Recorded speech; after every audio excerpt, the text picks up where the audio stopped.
Hello दोस्त, नमस्ते, प्रणाम। मैं हूँ आपकी वंदना और स्वागत करती हूँ अपने यूट्यूब चैनल पे आप सभी का। और हम लोग एक प्यारा सा गीत सुना रहे हैं। नाच गीत है, चुटकुला नाच गीत सुना रहे हैं। कैसे लगेगा कमेंट बॉक्स में बताइएगा और चैनल को ज़्यादा से ज़्यादा सपोर्ट करिएगा।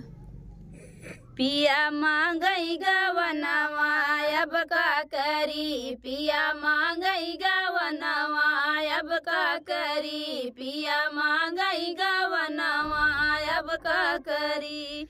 बरहे बारिश पिया लाए गवनवा, बरहे बारिश पिया लाए गवनवा, खुद छाए विदेशवा अब का करी, खुद छाए विदेशवा अब का करी। पिया मांगई गवनवा अब का करी, पिया मांगई गवनवा अब का करी। बरहे बारिशवा पे पिया मोरा लवटे, बरहे बारिशवा पे पिया मोरा लवटे, संग सौतीन के डोलवा अब का करी, संग सौतीन के डोलवा अब का करी। पिया मांगई गवनवा अब का करी, पिया मांगई गवनवा अब का करी।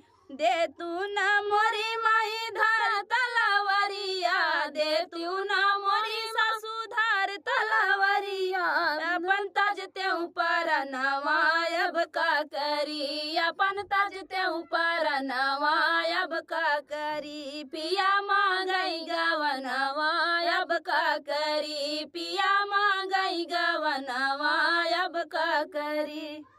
अब का करी हो, अब का करी हो, अब का करी हो, अब का करी। पिया मांगई गवनवा अब का करी, पिया मांगई गवनवा अब का करी। लेके सावतिया टरिया पे चढ़ले, लेके सावतिया टरिया पे चढ़ले, मोरा धड़के करे जवा अब का करी, मोरा धड़के करे जवा अब का करी। पिया मांगई गवनवा अब का करी, पिया मांगई गवनवा अब का करी।